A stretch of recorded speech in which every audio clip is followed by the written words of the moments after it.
Growing up, I drank the Kool-Aid of my parents' and community's beliefs. I made that belief system more important than my own needs and happiness. Looking back, I can't fault anyone for that, not even quote-unquote God. I now have clarity in decisions and choices I make. I'm fully engaged in finding joy in my life, in my own way, without the influence and construct of others. This is an uplifting discussion from there to now. Hello, everyone. Welcome. I'm here with Shawn Donovan for Marriage Part 2. I like to throw in some random French words whenever I can to prove that I actually took French in high school and to sound really cool and smart. How am I doing, Shawn? He's slowly working his way over. And so he really actually apparently blacked out during our last podcast together because you didn't remember anything. Or what did you remember? Which podcast was that? See, my point exactly. And I said, so you talked about marrying your ex-wife, and we talked about those red flags, and we talked about why you got married again, so we don't need to talk about those things anymore. And then you just gave me this blank stare. Well, you made that very clear. Don't talk about that. I'm like, okay, I won't. So in part 2, we are trying to cover more of the bases that we didn't cover the first time in regards to limiting beliefs regarding marriage. And so you threw a bombshell at the last podcast. Do you remember? I don't remember. Help me out here. You can't be throwing me like a I son really of a bus love like that. making you uncomfortable and just watching your going. face. You said, I was single for 10 years. I was like, what? Yeah. Oh, that's right. That was a bombshell? Well, to me, because, it just really seems like you like marriage. And it also seems like you kind of are the guy that needs a woman in your life. No, I did pretty good by myself. Oh, yeah. I was very happy about. Well, I mean, how was that journey? Actually, it was 10 years, give or take, of being a single man here, and I think more than half of that was actively not in a relationship. So a whole lot of first dates and app dating and website dating and meeting people and stuff like that, and just going crazy. Did you have fun? Yes and no. The full range of stories. You meet some fantastic people I'm still friends with. I have people that I've blocked from my life completely, and I've tried really hard to erase them from my mind. The whole spectrum. Yeah. And then just all the weird stories that go with midlife dating as well. So, but you were in your 30s. I was in my 30s, so this was like about 30 to 40, give or take, of my lifespan. And so still in your prime. But I was single dad, and I had moved here to be single dad. So I was fighting with ex-wife, with kid, and trying to make sure that I had a home and a room and a place for him, which meant work and extra jobs and whatnot. So part of me wanted to get married to have somebody to be happy, to have like all my sanctioned Kool-Aid sex with, and then also a utilitarian partner, somebody who's going to contribute financially to this life that we're living together. You didn't feel like you could do that by yourself? I did, and it was difficult. Very difficult. I mean, so I had my 9-to-5 job, and then I'd get home about 5-ish, eat, whatever, and then I would work at the bars doing karaoke from 9 until 1. So that was Tuesday through Friday. Saturday, I usually had a wedding to DJ, so there's 12 hours out of Saturday, and then Sunday I would just crash hard. Then my son would come over, and then he would spend the night Sunday and Monday nights, and then repeat. So, but he was also coming over every morning. So I'm getting in bed at 2, but then I'm up at 7 to feed him, change him, take him to school, and then repeat the process 9 to 5, 9 to 2, 2 to 5 sleep, or 2 to 7 sleep, repeat. So I've got a question for you. It got very tiresome. While you were in this stage of your life and you were dating and exploring, did you ever just explore in your head, what would this look like if I got married or didn't get married? And did you explore the fact that you may never get married, and how did you feel about that? Or did you still see marriage as a really strong, hopeful institution? I wanted to get married, but I also wanted to be happy with the person I was going to be with, and I wanted them to be able to contribute to the life. So, I dated lots of girls that had no education, no job, and 5 kids. And were 30 going, I don't know what to do with my life. And I'm like, I'm in no position to take care of you and your kids if you're not going to get a job. And it sounds blunt, but that's the reality of it. I was barely hanging on by myself, let alone adding others to that. And then you meet some awesome people, and then they don't want you. And it's like, you're the one that's dragging them down. I'm like, oh, that sucks. Oh, he's just a radio DJ. Those guys, they make no money. They're just poor. Yeah. So. But you're living your best life, though, right? Then, I was living life. Were you happy? No. I was working hard. I didn't have time to be happy. I was just trying to keep everything that I should be doing happening. I was being a dad. And that took a lot of time, and that took me away from other things. To pay for being a dad, I had to have multiple jobs. So that took me away from other things. And that, and then this was also around the time of the housing crisis. So I got wrapped up in that, lost a whole bunch of stuff. So, yeah, the worries of finances, the worries of obligations, and then also time of trying to be present and be available. Right. So I wasn't so much a Disneyland dad because I couldn't afford to go to Disneyland. It's like, come on, we're going to go hit the Tuesday night $5 movies. Yes, those are fun. Oh, yeah. I saw a ton of movies. It was fantastic. Well, so did you see any of those things change when you got married? Did the burden lift? Oh, yeah. So it was nice to have somebody that was contributing financially to the family. But then I was also at a point in my career where things were picking up as well. So when I was single, I was very stagnant, and then when I got married, in that process, was on the road to where I'm at now. So that meant better pay raise, less hours, not working weekends, and benefits and whatnot. So, yeah, but she's also somebody I wanted to marry. I'm like, I like her. I like being with her. Everything's fun. Let's get married. Give me your paycheck. Do things stay fun when you get married? Yeah, for a while. The dial gets turned back, and it's a little farther in between, not as often. You're like, it's all right. But do you feel like if you guys were living together versus being married, would things be the same?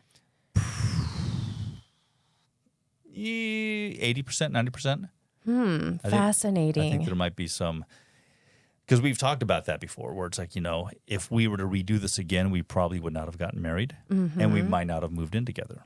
We might have just had a healthy relationship where she spends a couple days, I spend a couple days, then we have some time apart. Yeah, I think that sounds delightful. Or just not get married, period. Yeah. So we've talked about that one. She's and like, what's the consensus? Yeah, it's like if this were to happen, if we were to get divorced, neither one of us would most likely get married again. And that's how I feel too. I'm just like, I don't know if I want to jump down that road. If somebody wants to join me on life, that's fantastic. But it's like, let's get married. It's like, so much crap that goes with it. Like what? Okay, what is the crap that goes with it? For one, $30,000 wedding for one day? Oh, yeah. Well, no, screw the whole day thing. How about just all the baggage of family? Oh, yeah. Especially the older you get, when you're young and 20, you're like, yay, the world's my oyster. And you meet somebody and they're fantastic. And everyone's fresh and new. You're ignorant to family dynamics. You're ignorant to family drama. So you just roll with it. Like, my brother's a little strange, my sister, my cousin. And then you get older, you're like, oh, yeah, he's in jail. And these are the problems that come from her family and their family and my family. And it's like you start to see all the crazy dynamics that as an older person, you're just like, I don't want to deal with that. Yeah. So I think if I was to at this point, look at that, I'd be like, I don't want certain things. I would not want to date somebody who had children at home.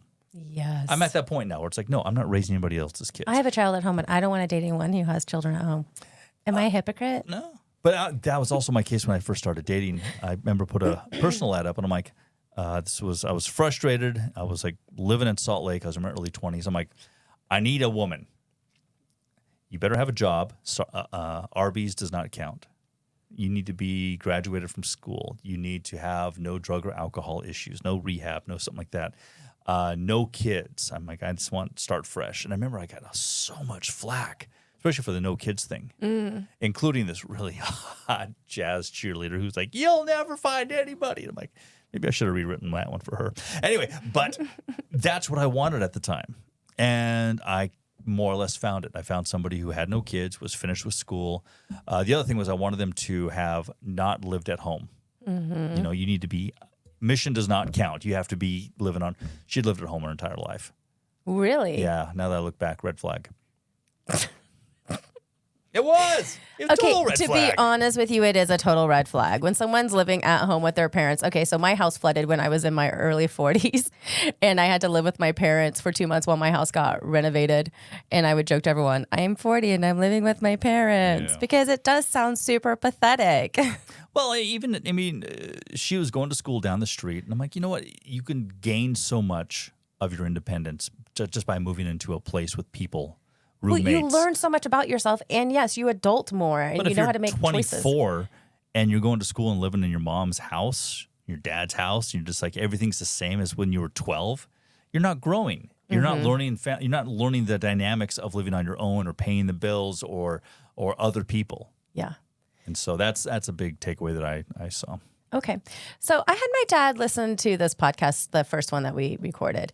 And he had lots of thoughts, because my dad and I love to debate with each other, and he purposely chooses the opposing viewpoint so that we can dicker. And then my mom's like, you guys stop arguing. And my dad and I are like smiling and giggling because we really love this. It's fun. And so he, of course, while we're waiting to get into this amazing restaurant in San Diego called Fig Tree, my favorite place, we're sitting out in the sunlight, and he's like, we need marriage. Why do we need marriage, Dad? And his point is when you grow old, you need a companion to take care of you. And at this point in his life, my parents have literally... Interesting that he didn't say you want a companion to take care of. How selfish is that phrase? I need somebody to take care of my lazy ass when I get old.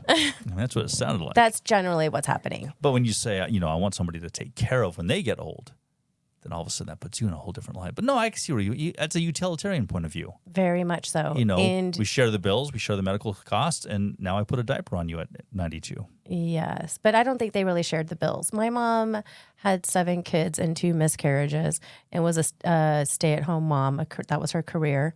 She did it really well. We all did different sports, 2 different sports and music stuff. I don't even know, honestly, how she handled it. And then she retired from it when my youngest brother moved out, and my dad is totally cool with that. That's totally fine.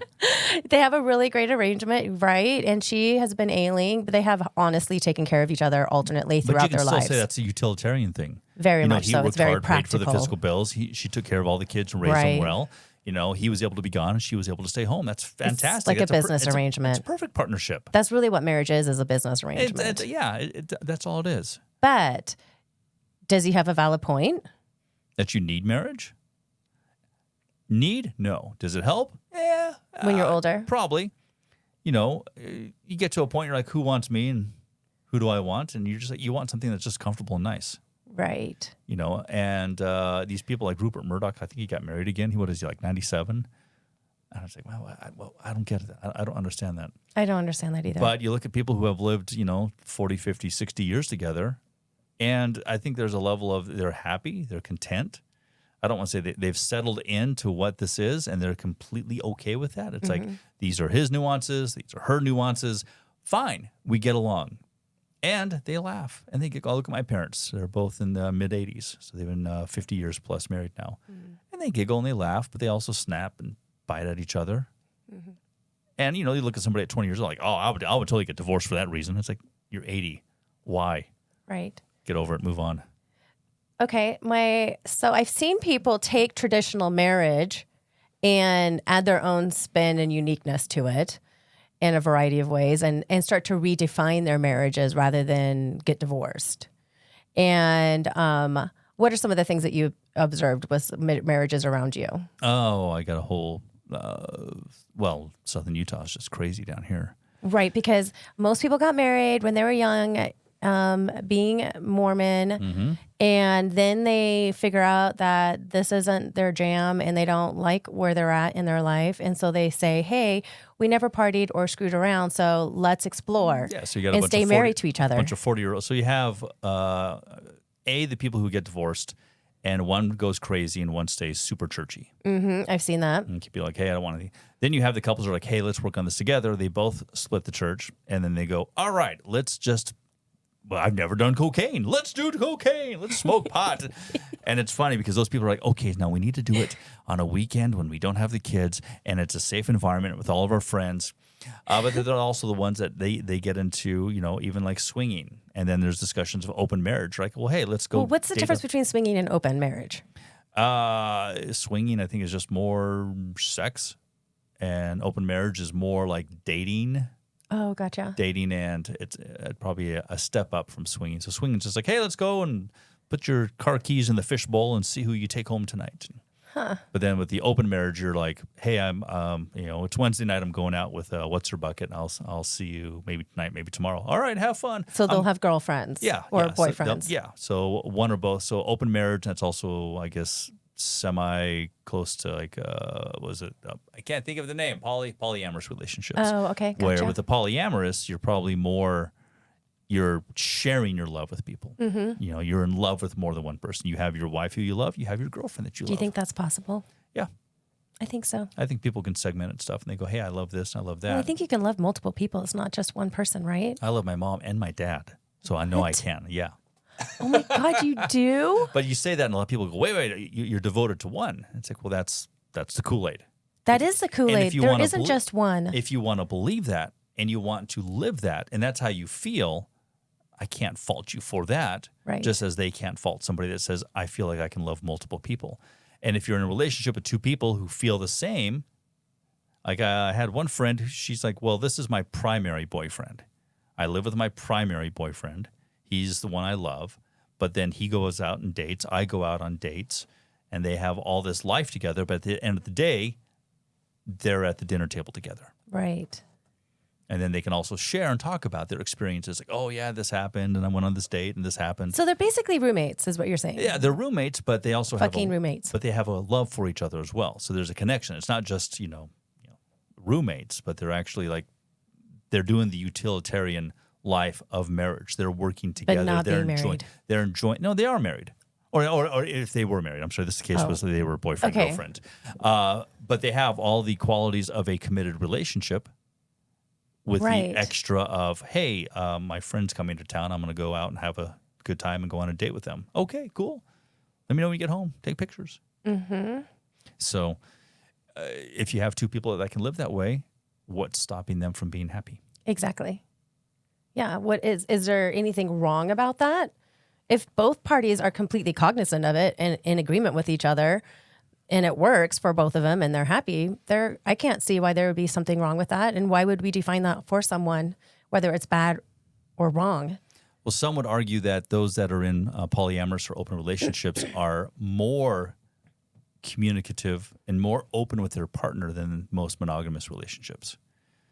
And they would say that the monogamous relationship, they're like, well, I don't want my spouse or girlfriend to know about this, or I talk to so-and-so. And so there's a whole lot of people that hold back secrets because they're like, oh, I can't engage in that because my wedding vows said I can't. So, and if I mention it, then it's going to be, all hell and doomsday.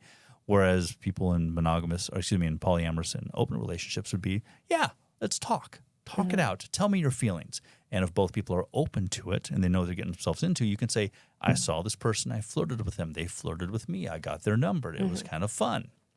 Okay, fascinating. So that kind of,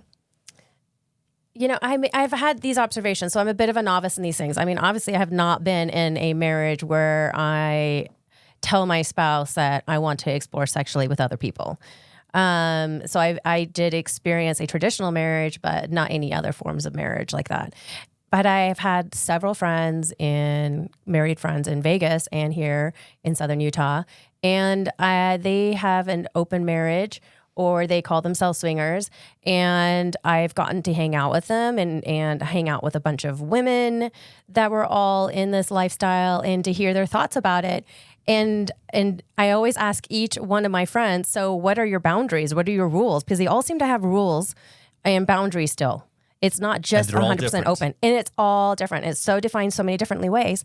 And at the end of the day, they're still not happy. Like, they are still problems. They're still hiding things. I've had several friends, female friends, that have open relationships, and they're hiding the fact that they're having sex with someone else from their husband, long term, short term.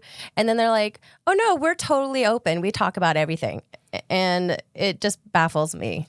And not to add judgment to it, but that so far is what I've observed. I haven't seen any open marriages where people are complete full disclosure and sticking to boundaries. And so no matter what, happy. You're a liar in your marriage, whether it's monogamous or polyamorous. People are just lying a-holes no matter what the situation. No, that's a terrible blanket statement to make. But, it's... I'm not saying everyone's There's plenty liars. of people in monogamous relationships that lie. There's plenty of people in open Can't you just be in a lie. relationship with someone and just be honest about everything? If someone asks you a question, you just tell them? Nobody likes honesty like that. Why? Because you want to hear what you want to hear. You don't want to hear the truth. Sorry, that person's not for me then. Well, there are people out there that don't want to hear what they want to hear. People don't, but that's people. There are people out there that literally want to hear. I want to hear what I truth. know. Yeah. Speak my truth, or you're full of crap. Okay, And so that's a whole different subject. If you tell me something that I disagree with, I'm like, well, you're full of crap. I don't want to hear it. Now I'm mad at you. Now I'm offended at you, and now we should break up. Goodbye. But why would you choose to be offended and mad about it if someone's just being honest with you? It's not about the honesty. You see, that's the thing, is we lie to ourselves. We want we want honesty based on what we believe our honesty is. Mm-hmm. And when you've broken it sounds so convoluted. It's totally convoluted. In fact, I really haven't wrapped my brain around that quite yet. I'm going to think about that tonight. I want you to be as honest as I expect you to be honest with me. Okay. But if you tell me something more than that, then you've done something wrong.